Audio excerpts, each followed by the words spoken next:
Hello and welcome everybody. Thank you so much for joining today.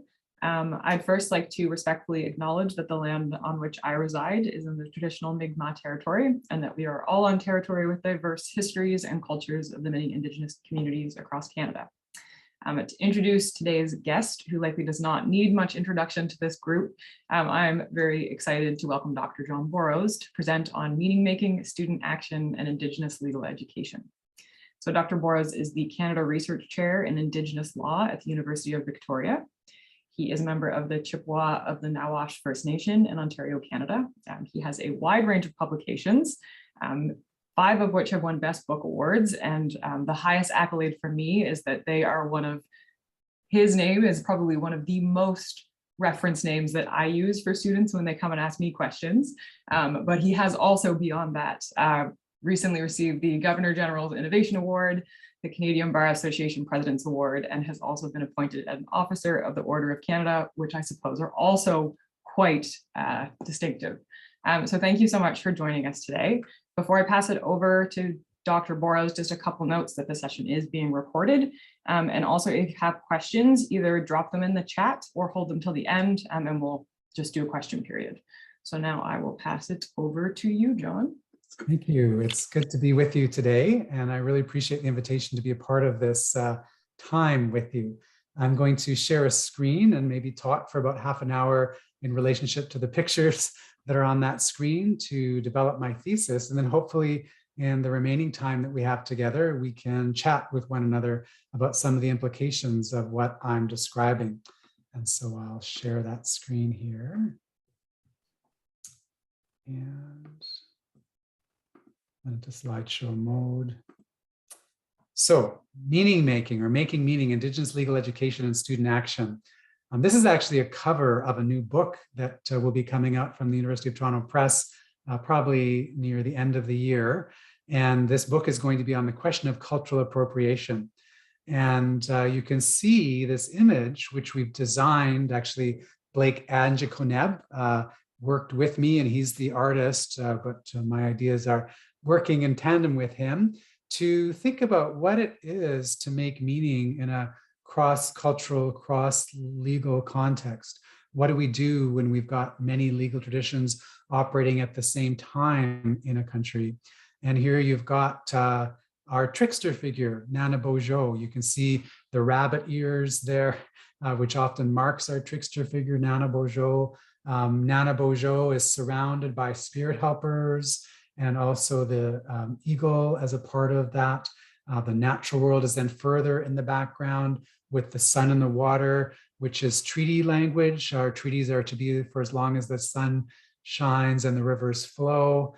But you can also see there's other dimensions to this image that here the trickster is dressed up in Supreme Court of Canada robes. And then, of course, who is this person? And I've got Mona Lisa in the middle of all of this portraiture.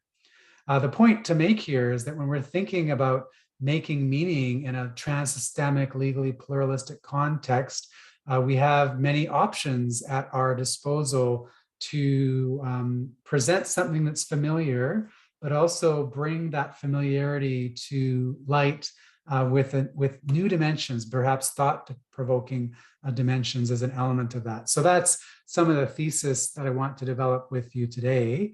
But I also want to introduce myself in my language, which is to say, Buju Ndinwe Maganedog, Niji Nishnabeg Nichmarazig, Bangietago Ninata Nishnabem, and Gagoju Nishnamayan, Nigigin Dodem. So I'm from the Otter clan, that's my family. And I'm speaking to you today from Nuchanov territory, the Clackqueot Nation. This is a picture from this morning, about 3 hours ago now, on the shores of the West Coast, Chesterman Beach here in Tofino, a beautiful part of the world as we greet the day. Also, the University of Victoria, where I generally teach, is located on both Wasanich and Lekwungen speaking people's territories. And I'm grateful to be able to have a relationship with that. Neashi, Winnigaming, and Donjaba. I'm from the Cape Croker Indian Reserve. This is where my family is from. You see the arrow pointing there to what's the Bruce Peninsula or the Niagara Peninsula, about 3.5 hours north of Toronto, 4.5 hours north of Detroit, on the shores of Georgian Bay, but also on the shores of Lake Huron. And my great-great-grandfather entered into a treaty dealing with this territory back in the 1850s and put his little otter totem mark on the treaty, agreeing to share this territory with others in recognition of our ongoing and continuing relationship with this place. And you can see four rivers flow through our territory: the Nottawasaga, Sydenham, Saugeen, and Maitland, as an aspect of where I'm from. And in particular, you can see the Cape Croker Indian Reserve right there in the shaded area just to the north. Giganos Indigenicos, so my name is Giganos. The word Gigado in Anishinaabe means he or she speaks. Gigadons is the diminutive of, meaning it's someone who speaks for someone else. And that was my third great-grandfather's name, and it's the name that I carry. And there's another picture here, which is not Gigados, but it's of his brother-in-law, Tecumseh. Tecumseh means to walk across. Tecumseh was married to Wasegaboa, which is my third great aunt, I suppose is the way you'd say that, Giganos's sister. And in his generation, he tried to do a lot to bring Indigenous peoples together in alliance to ensure that our ways would be a part of how we make decisions in our territory. I've talked to you about my great-great-grandpa already. You can see him there on the left with his treaty medals around his neck. One of those medals is for that 1850 treaty, 1854 actually. The other medal is because he rescued a surveyor out of the bush around Markdale, Ontario, just after the treaty was signed, and dragged him to safety out of the bush. He was a chief for many, many years in our community. And then on the other side is a picture of a book of his partner, my great-great-grandmother's works, Margaret MacLeod's work called Tales of Nokomis. Tales of Nokomis was written by Verna Patronella Johnson, one of her grandchildren. And the book acknowledges that these words came from my great-great-grandmother, but they also, she says, went way, way beyond. She meant like 3 generations back beyond my great-great-grandma. And I put this in here to indicate that our tradition isn't just a treaty tradition, isn't just a hospitality tradition. It's also a tradition that's rich with story and rich with language. And it also has a connection to the Métis communities. Margaret MacLeod, right? Her mother was Teresa Riel. Her father was Joseph MacLeod.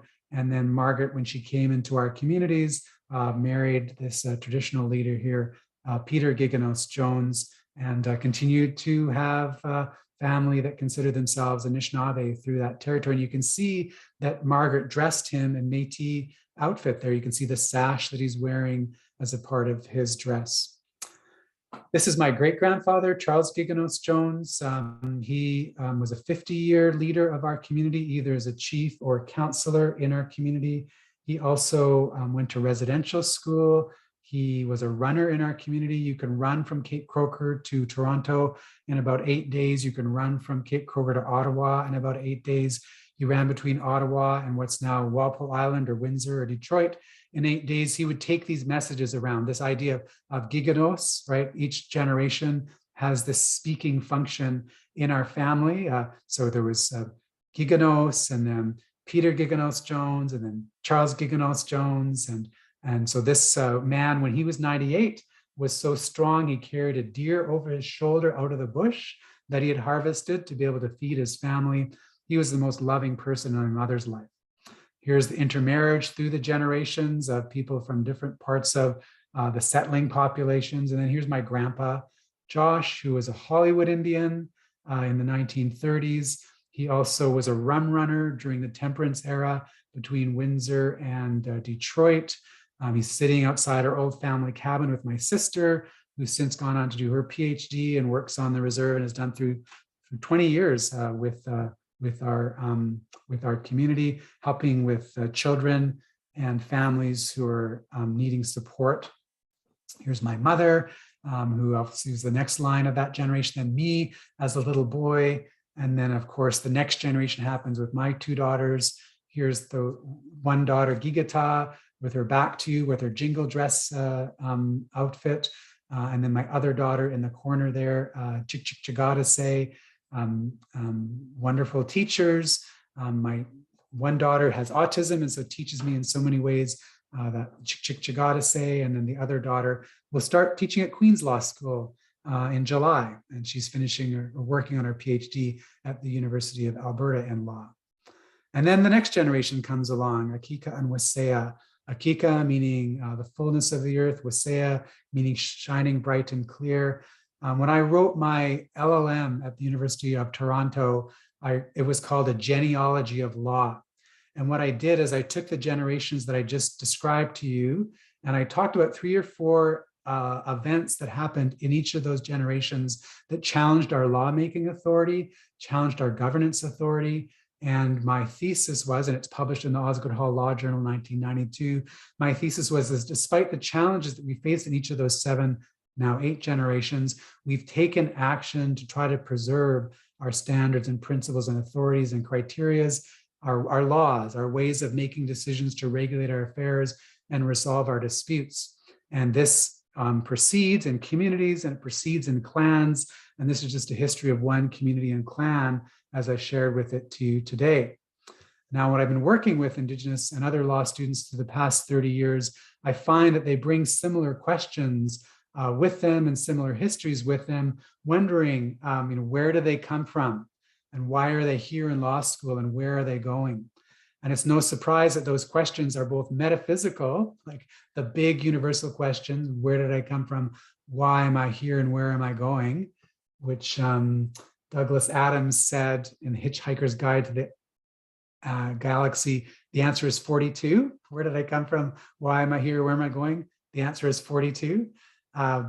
These are things that are just so hard to answer without really digging into the particulars as well. And so the students, when they ask, where do they come from? Why are they here? And where they're going? They're energized, they're questioning, they're cautious. They come with instrumental, they want to get jobs. They want to see justice. They want to find possibilities for helping the communities that they're from. They bring their own biases from all different directions into this. Some of them make mistakes or they're mistaken in the process of the work that they engage in law school. And sometimes actually they bring harm to their colleagues and to law school. Fortunately, over my 30 years of teaching, we've only had a couple of those events, but they definitely happen along the way. The point I'm making here is that students come with these questions that are often unspoken, but that motivate how we interact with them.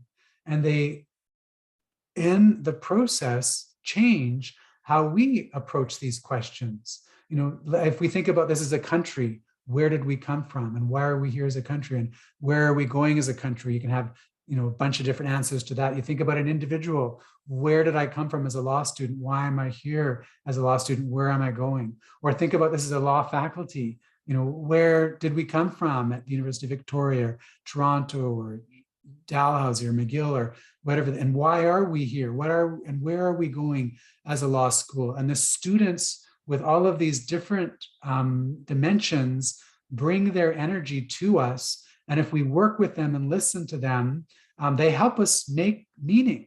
They help us derive tentative answers to these questions, both, or not both, but as a country, as an institution, but then also something that gets formed in them individually as well.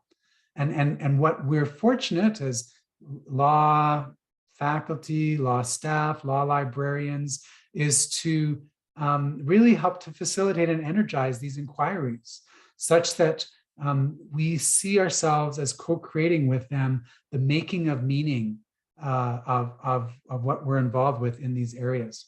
I want to share with you some examples of this meaning making that I've experienced through my time. I went, as I said, the University of Toronto Law School, and then I got my PhD at Osgoode. And then when I finished that, my first job was at the University of British Columbia. And I was the director of the First Nations Law program there.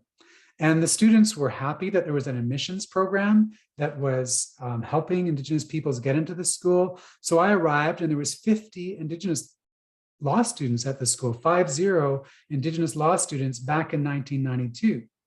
and there was maybe like 750 other students, if not more, in the law school. So it was it was a good number of Indigenous students, and there was a good number of students who were interested in these issues from other walks of life and other backgrounds.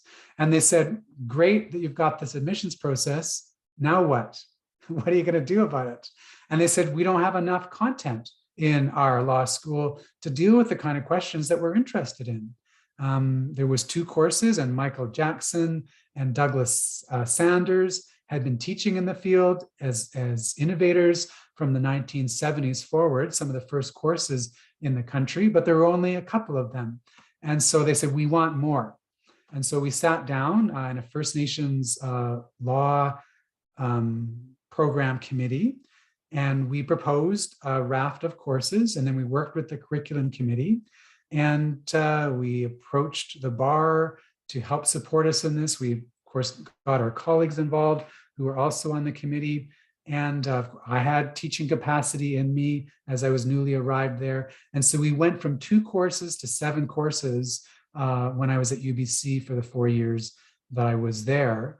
But I've got some names listed because the students really were the catalyst.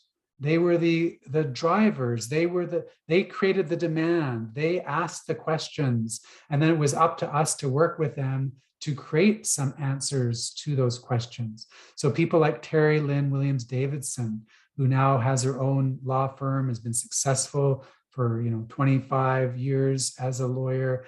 She is Juno Award-winning artist. She's an incredible vocal artist, but also lives with Robert Davidson, who's an amazing visual artist. So the revitalization of Haida law has been revolving around Terry Lynn, and yet she was there at UBC. Or Darwin Hanna and Cynthia Collison, they wanted to see an economic development course dealing with First Nations and Indigenous legal issues. And so Darwin would publish a book with Nancy Turner, who is an ethnobotanist, and would go on to teach in the area of economic development. Indigenous peoples, also practiced in that area for most of his almost 30-year career. He actually ended up marrying Cynthia, who's Tahltan. Tahltan, she practices in this area, was a big part of this work. And they've articled generations of students now. And then Sheldon Cardinal, who went on to become a professor himself, also was an important part. And this is just a tip of an iceberg of those 50 students who've ended up from coast to coast to coast, but they left a legacy at the University of British Columbia of courses addressing Indigenous legal issues because of their activity in the early 90s. Ardith Wacham, who's now Judge Wacham at the British Columbia Supreme Court, was also a student at that time. And she is Inclepakmuk, and she would come from the downtown east side and say to me, John, I'm seeing all of our relatives, our people that are in the downtown east side, and they need help. What can we do? I feel like what we're doing up here in campus isn't really connecting to what those needs are down in that area. And so hearing her, we approached the Legal Services Society. We approached Dean Lynn Smith through the Legal Services Society and Law Foundation and others, set up a First Nations legal clinic that's now been operating for about 25 years, where students can take their entire credit load in that semester, not entire, half of their credit load in that semester, working with those legal issues that are found in the downtown east side. And again, it's because the students helped to make that so. They wanted to know, why are we here and where are we going? And they wanted a part of that to be connected to serving those Indigenous peoples and others that are in that setting. It was also the case that they felt we weren't sufficiently connected to the bar.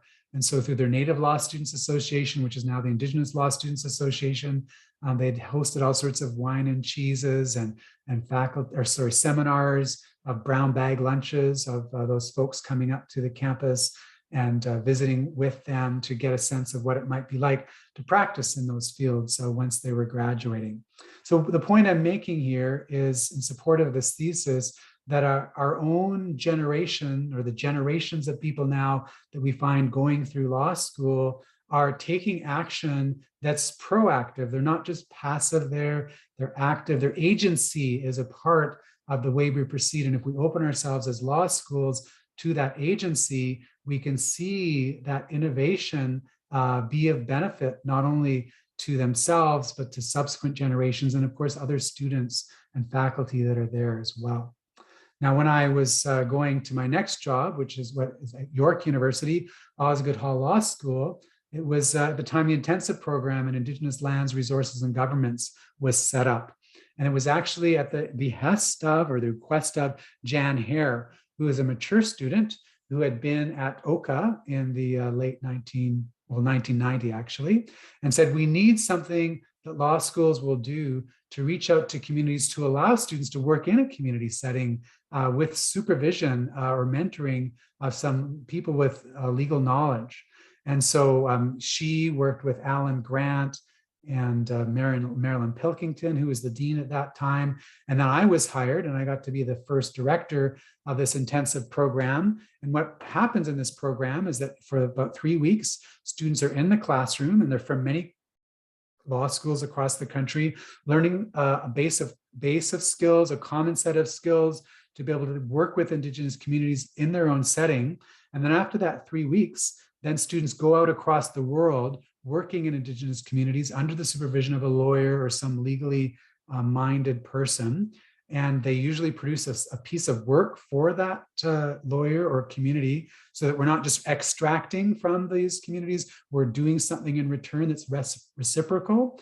And so, something is produced along that line. But at the same time, academically, these students are writing papers, they're connecting with their colleagues weekly, they're connecting with their professors weekly. So they're still in an academic program, even though they might be in New Zealand and Australia and Switzerland and Washington and Regina and maybe up in Haida Gwaii and Caluit, and maybe they're down in Seminole territory in Florida, right? They're learning for about 7 or 8 weeks in an intensive based experience. This is all their credits that they get during the semester.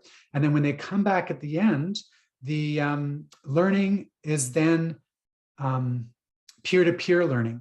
So the person that was learning in Geneva about Indigenous rights at an international level will make a presentation about what they wrote about, make a presentation about their academic paper, so that the other students vicariously get to learn what was happening in Geneva around Indigenous issues.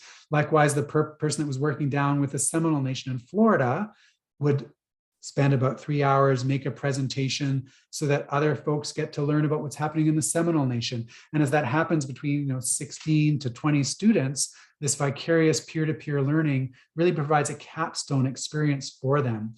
Again, this is all thanks to a student helping us make meaning, listening to Jan Hare, and creating a program that's now gone on for over 25 years. There's been well beyond 400, probably 450 graduates of this program that have really made a difference and created a community across law schools and across nations as a part of this work. I also taught at the University of Toronto at the end of the 90s, and there something called Kawaskamon Moot was founded. This is an Indigenous moot where it's almost like a negotiation, and depending on where the negotiation is, it often takes place using the laws of the people's territory that we're found in. And so, if we're gathered in UBC at that law school, it might be Musqueam, Coast Salish laws that would be the procedures by which you would use to negotiate the event. But other people would be bringing in, to answer the issue that was developed there, Mi'kmaq legal traditions, or Niska, or Blackfoot, or Cree, or Passamaquoddy, whatever the case might be, whoever they were assigned to represent in that moot-like structure, they would bring together that. And again, the students, Jean Taillé, who was an amazing lawyer for about 25 years and argued many of the leading Aboriginal rights cases of her era. She was a student that had to propose this when she was in law school. And by listening to that student, we have this amazing experience. And these moots tend to be particularly strongly student run even still, although it depends on the law school that hosts it from year to year as to how much of responsibility they give students in those particular years. But it's those students that are still breathing life into the moot and trying to bring Indigenous law into the halls of the law schools. Another thing that happened while I was at U of T is that we had an anonymous donor approach us and said, how can we help the revitalization of Indigenous law? So I went to the students group and said, we've got some possibilities. The question is, how can we help revitalize Indigenous law? They spoke into that space and they said, we'd love an opportunity to intern in the summertime with Indigenous legal issues, do some research, and in doing that research, get paid like summer jobs. And so this internship program or externship, depending how you describe it, was created in June Callwood's name. We approached her and she was happy to have this go on. And now over 20 years, this June Callwood program has been going on at the University of Toronto Law School, again, because we listened to the students and said there's something that they need on that dimension. And then when I was there, also student Karen Abbott was saying, we need an Indigenous law journal. We need a place where our own scholarship and other people's scholarship can come forward to be able to examine questions of the revitalization of Indigenous law. And then Douglas Sanderson, who eventually became a professor at U of T, was the first editor of the student-run journal that's still now running all these 20 years later. Karen Abbott went on to get her PhD at Royal Roads University. She's a judge now of the provincial court in British Columbia. She's a Gitxsan woman. But these students, with their colleagues who were students, created an Indigenous law journal that we continue to have as an important resource for us across the country in examining Indigenous law. When I was at the University of Arizona visiting for a year, I got recruited to the University of Victoria because they started with an idea to run a course of law in the Arctic, a four-year degree, and this was in 2002 to 2006, called a Kitsarak. And there was an Akitsarak Law Society, which was some lawyers that were in the north who weren't Inuit, that said, we need Inuit lawyers in the north because then territory is now, it's governing itself in the way that territories do. And we need Inuit people to be a part of the governance of this territory. And so with the Akitsarak Law Society, they approached the University of Victoria, and then we approached the Arctic College, and we set up a four-year degree where Inuit students could learn law in the north, in their homes, and then also learn Inuit law along the way, and Inuit or Nuktitut language, because we had elders that were a part of this program. But how did this happen? It happened because UVic has a co-op program that that time was probably about 20 some odd years old. And there was a woman there who was a student, Kelly Gallagher McKay, who said to the Akitsarak Law Society, I think you should approach University of Victoria. They probably will be interested in this. So Jamie Castles, who was the dean at the time, received this entreaty. And then Jamie Castles, who became the subsequent dean, they agreed to this going forward. And by this going forward, it's through that student action. Kelly is now a professor in education at Wilfrid Laurier University, but through student action, they helped to create a law school in the Arctic that had never happened before. And then when those students came down for one semester in the latter parts of their program, those students would be teaching us about Inuit law in our law school. But in particular, I remember an event where they gathered in the Mungo Martin Big House, which is just near the Royal British Columbia Museum on the Inner Harbor next to the legislature.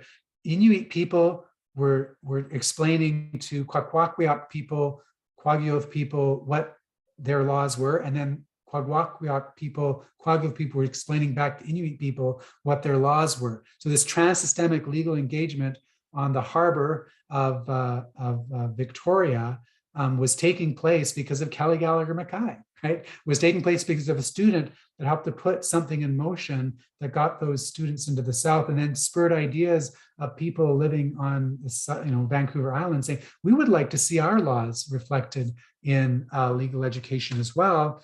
And so, through some work that we did with the Native Law Center in the 1990s and beyond, we created an organization to start to develop the ideas around an Indigenous law degree, with students being graduate students this time being the heart of this. We wrote something up in 1995 to have an Indigenous law degree with the First Nations University of Canada. They didn't want it at that time, so we kind of held off. but it was just Harold Cardinal and Trish Montour and Sakesh Henderson and myself and Tracy Lindbergh. This idea that Indigenous law could be taught in law schools was flowing into the stream of these other events like the Kitsarat program and the UBC program and the intensive program at Osgood. And what this eventually led to was at UVic about 20 years ago, a proposal to develop an Indigenous law degree, but we had to train professors. And so we developed our graduate program. And we've had 19 professors, largely Indigenous, that have come through the program that are now teaching Indigenous law in many schools across the country.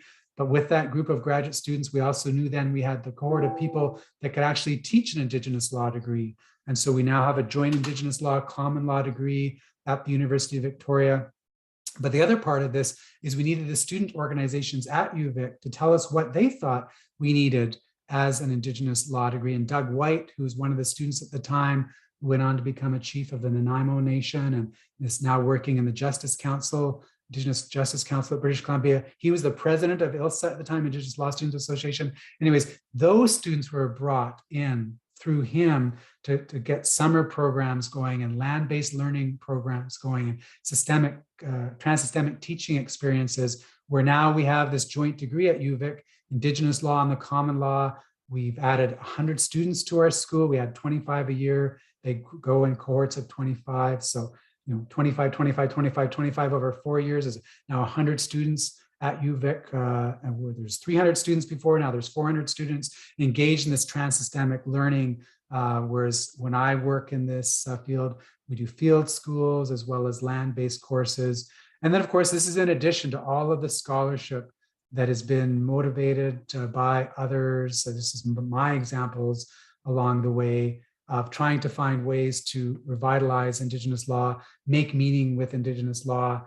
And the point I'm making here is that this is all on the intersectionality of the students always coming into this place and creating the ideas, the demand, the possibilities to answer questions as to where did we come from as a country, why are we here as a country, and where are we going, or where did we come from as a law school, why are we here as a law school, where are we going, and then of course in their individual lives, like where did I come from, and that can be changing. Why am I here as a law student? What am I hoping to do once this is over? This idea of making meaning is what I think we're involved in. And it's multifaceted, right? It's not like one meaning. The meaning is generated across a variety of bodies, a variety of communities, a variety of law schools, as we're in conversation with one another through the generations, through the decades, and then through the varied approaches that we take. So I've spoken for about 35 minutes here, and I've given us ample time for questions and comments. So I look forward now to hearing anything you would like to add to and inquire about, even tangential to the things that we've been talking about today. So thank you for that. And I'm not sure who's moderating, but I'll turn it back to you. Sure. Hi, thank you so much. That was fantastic. If anybody has a question, you can raise your hand, you can unmute yourself when I call on you, or you can drop them in the chat and I can read them out. I will start with a question. I work at Dalhousie School of Law, and I think when I started there were 3 courses, and it's fantastic. I think there's 5 now, and we participate in the Aboriginal Rights Moot, and we have an intensive Aboriginal and Indigenous law and context program in the first year that all the one else have to go through. But I've also been a part of many of the consultations with students where they're trying to get that feedback, and that can be a very difficult process to moderate. And do you have any suggestions on how those consultations can be done effectively? Yes, so that's a great question. And I think the answer is many things, right? There's not just one way to do this. So we've hosted circles where you have a feather and one person speaks at a time. If an issue is introduced into an area, we have welcoming feasts and exiting feasts so that people have an opportunity. Of course, this is before COVID. People have an opportunity to socially visit with one another and not always be high stakes conversation. We can talk offline and in different sort of eddies and of sort of backwater even opportunities, that develops relationships that you can then bring to them. And it helps to have a committee that you're particularly structured around to advance these ideas as well, so they can connect to it. Helps to be connected to other law schools. We find a lot of value with the Indigenous Bar Association. Those senior lawyers can come in and help us. There's a student wing of that, and those students speak with one another across the lines in that regard as well. We've also had facilitators come in where we've had to do some work to develop respectful conversations amongst ourselves. And that doesn't just go for the students, it goes for faculty and staff as well. And those trained professional facilitators can also be a very important part of this too. Of course, you connect to the university. That's another dimension. Now, we have a First Peoples House at the University of Victoria, and they, often we have elders that are in residence, and so students can talk with those elders, and we as faculty have access to learning from those elders as well. So it's a kind of a whole of the institution approach, and then what particular tool or institutional lever you pull depends on the issue that you're facing. But if you have a menu of options, then it's much easier to develop answers to the questions you're facing. Whereas if you just have a few of those things, you build it together, and that's great because you build community together. But it's it can be tough. And a shout out to Dalhousie. I mean, what Naomi is doing, and Cheryl has just been hired. They're teaching Mi'kmaq law, and it's just so great to see their energy. It is like change upside down from 30 years ago. I remember reviewing the Indigenous Black and Mi'kmaq program, as it was called then, back in about 1992 or 3 or 4. And it's just after Donald Marshall, and there were so many challenges with the recognition of Indigenous peoples in that province, which it still is. But yeah, with Naomi's work and now Cheryl coming on board, Dalhousie is doing some amazing things. Yes, I usually ask to attend 1 or 2 of Naomi's classes each year, and particularly the ones where she takes, I think it was Hadley Friedland and maybe Val Napoleon who did this, where they case brief the Indigenous stories. Yes. Yeah, those are fantastic. The students love those classes.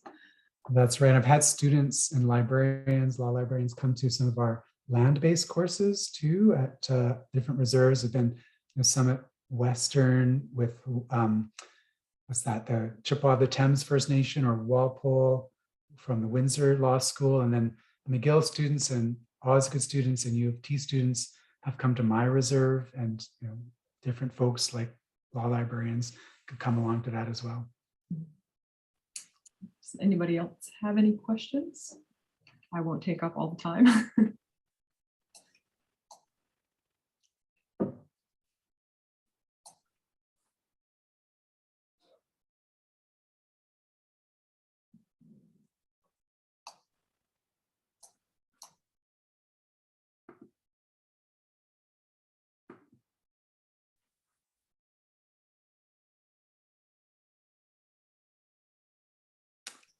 Kim? Hi, John. It's good to see you. Good to see you too. I feel a little bit embarrassed asking this question because I sort of know the answer, but I thought maybe I would just ask you to talk about how law librarians, for example, at UVic or other places that have been involved in working with students in bringing some of these ideas or some of the students' ideas to fruition. Yeah, that's a great question. And I think the best part of that is the relationship building that you do, that I've done with law librarians as they've been at UVic and other schools that I've been a part of. And then with the relationship, there's an opportunity to be responsive to the particularities of the person that you're dealing with. But having said that, with the Kitsrak Law School, there was a law librarian that was assigned to work with us in that process. And so there was materials when the students were working on their papers and assignments, that resources that you could easily go to start tracking that process. Sabrina was the person that did that. And when there was more in-depth work that needed to be done, the students could sometimes reach out and talk with that law librarian directly and get advice on that front as well. And what I appreciated too was that, you know, we're talking about a fairly broad array of sources. It's not just print materials, and then trying to get your mind around what those resources look like in terms of the audio and visual and even material culture. So at the University of Victoria Law School Library, there's a talking stick that's in the library that was gifted to us. And once or twice a year, that talking stick would come out and would be used as a part of the convening of an event. And we would recite the history of that and remember that into that space. And then when the law library was renovated, there was a space created that had Indigenous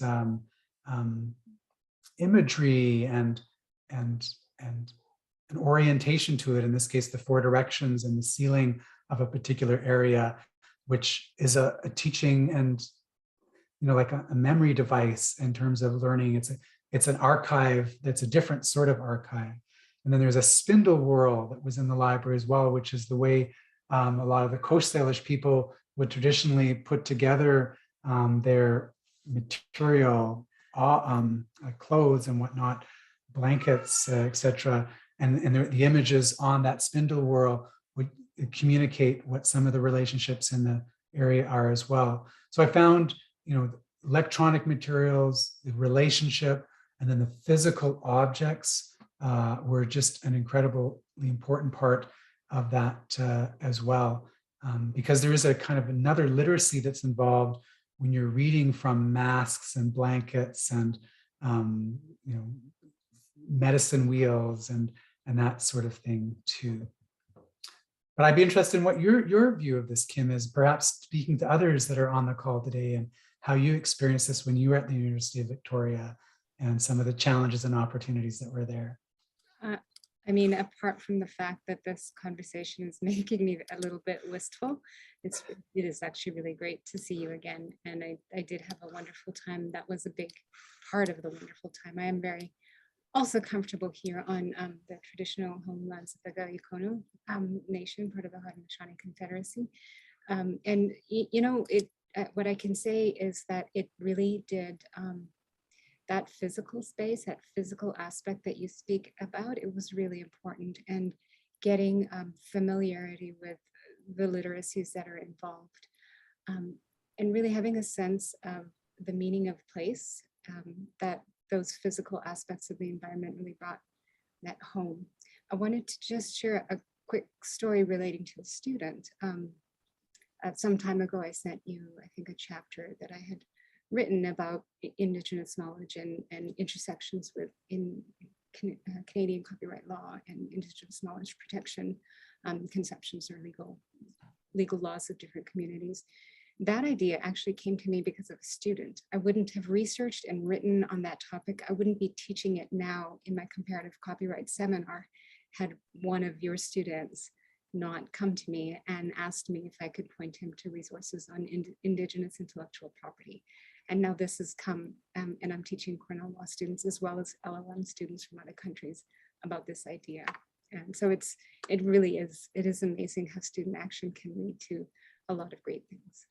Amazing. What a great example of how they do generate so much of what we do when they ask these great questions. Excellent. And thank you too for just saying a little bit more about those physical spaces and the literacies that are involved in that way.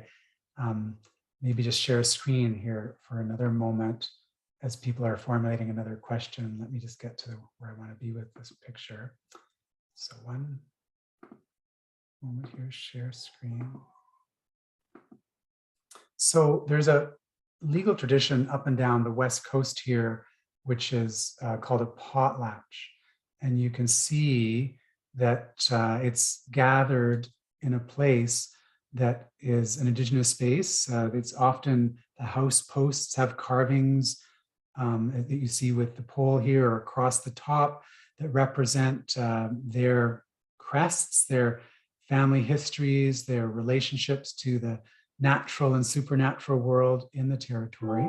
These houses hold about maybe 1,000 people when they gather for their legal business. There's bleachers on the different sides of the hall.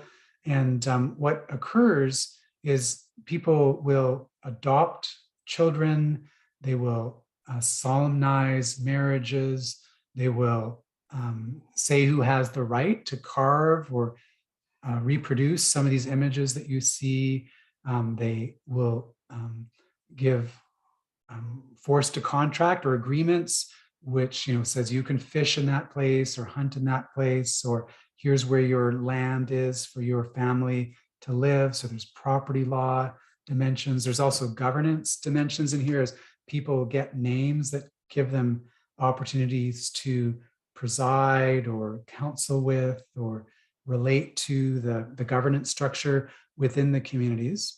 And this is a Kwakwaka'wakw potlatch you're looking at here.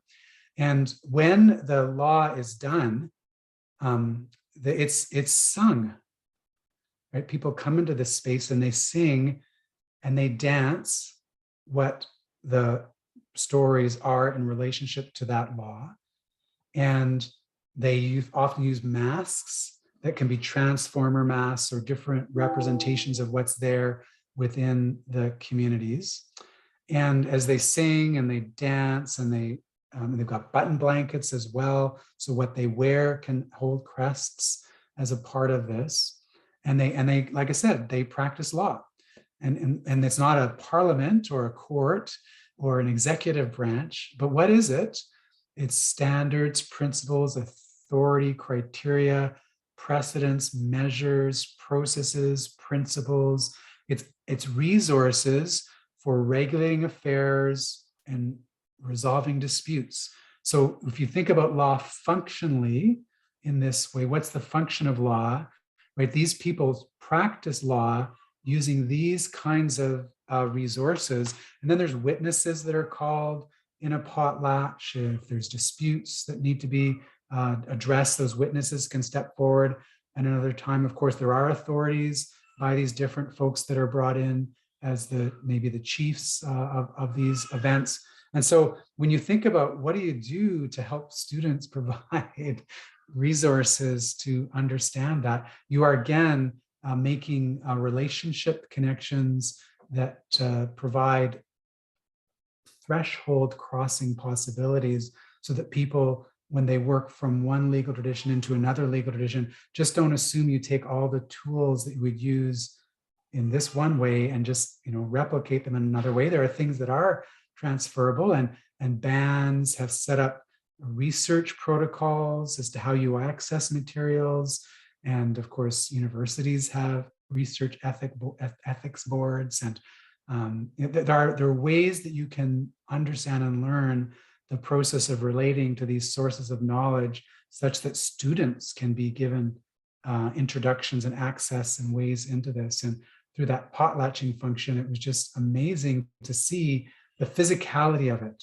It was almost like, I don't know if you've ever seen a Greek play, but sometimes the chorus intervenes, and the chorus is dressed as a thunderbird and a salmon, a killer whale, and a beaver, and they're singing into this instance, giving their, they're standing at the bar, they're making representations about what they think should be the tradition, the standards or precedent that would intervene to help give answer to the question that's before.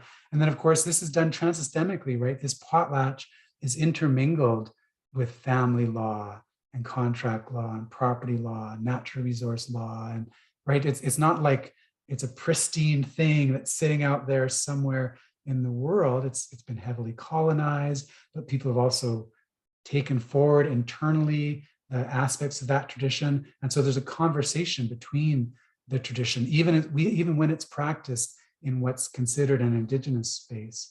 And then, of course, when you take those traditions into Parliament and to courts and legislatures, they're not just now pure common law questions anymore, right? There's something that's a little different that has to take account of another tradition flowing into that as it's being done in that instance. And our functions as a law school to help create accessibility for that is part of what you will do and are doing as law librarians. And we're all trying to get on this learning journey as faculty and students and others, and making that meaning together, realizing we just can't pull it off the shelf and say, oh, we'll just go and do what John did. No, right? It's talk to the students, talk to the local communities, talk to the professors, talk to the resources that are there, and you kind of build the canoe as you're sailing it, right? Which is scary, but as you build it, as you sail it, then you're in the right space, because it's deliberative, it's dialogue, it's persuasive, it's participatory, right? It's democratic,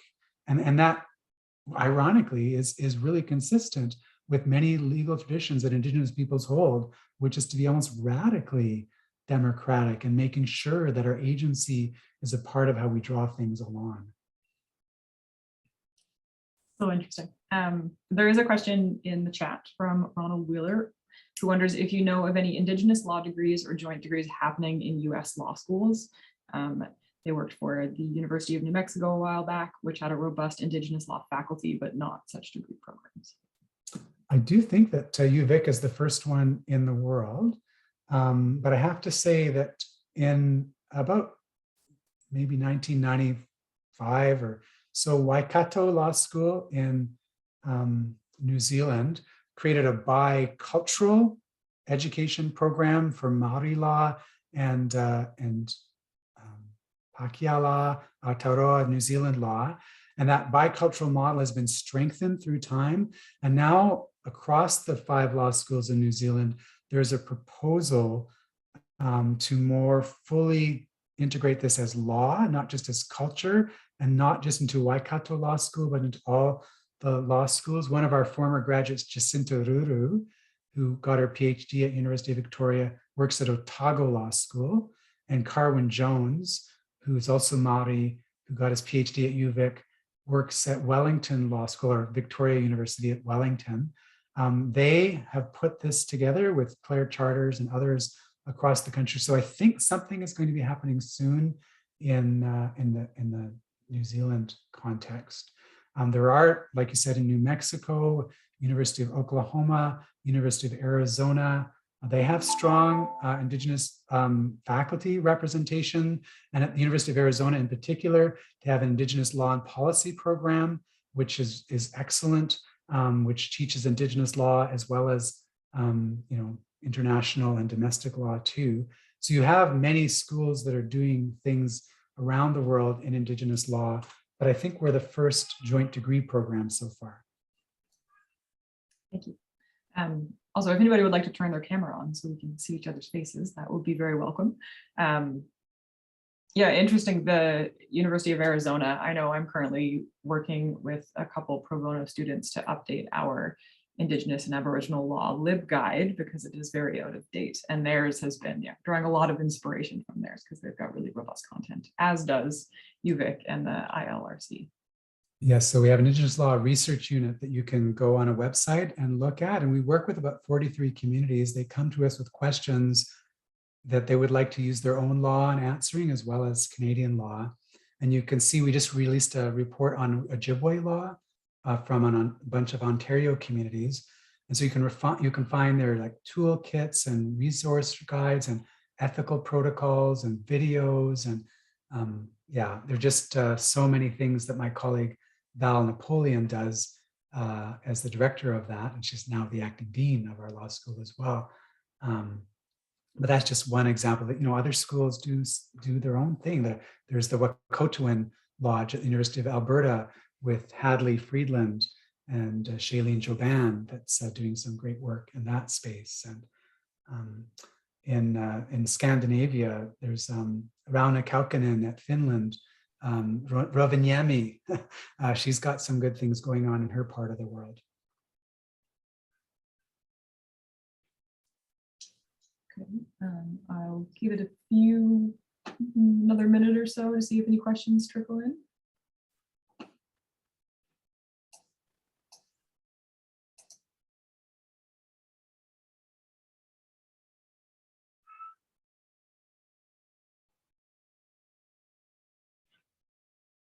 So this article, Making Meaning, is going to be published in the McGill Law Journal It should be out in the mid to late part of the year. And so you'd have opportunity to reference some of the things I talked about with student initiatives there. And then there'll be footnotes to those schools and those students and what they've done along the way as well. Because I mean, one of the things we're in the business of as law professors and law faculties is ensuring that there is print media and information available around that as well. And so I know that many of my colleagues from coast to coast to coast that are doing some of the things that I'm talking about are also now getting that out, like Naomi at Dalhousie, and I'm sure Cheryl, she's just brand new as a professor, but I'm sure you'll see some work from her in time as well. It looks like we're just about through in terms of questions then. All right, well, thank you. That was excellent. And I look forward to reading the article. And yeah, I just thank you for incorporating your personal history and genealogy into that. It's a really great way to bring those the people, the stories to the forefront. And I also really appreciate that you snuck Baby Yoda onto the slide. So yes, thank you from Call ACBD from the webinar subcommittee. To those in attendance, please fill out the post-survey or post-webinar survey that will come out in the next day or two. And yeah, thank you so much for being here, Dr. Burrows. We really appreciate you taking the time. Okay, thank you, everyone. All the best. Bye.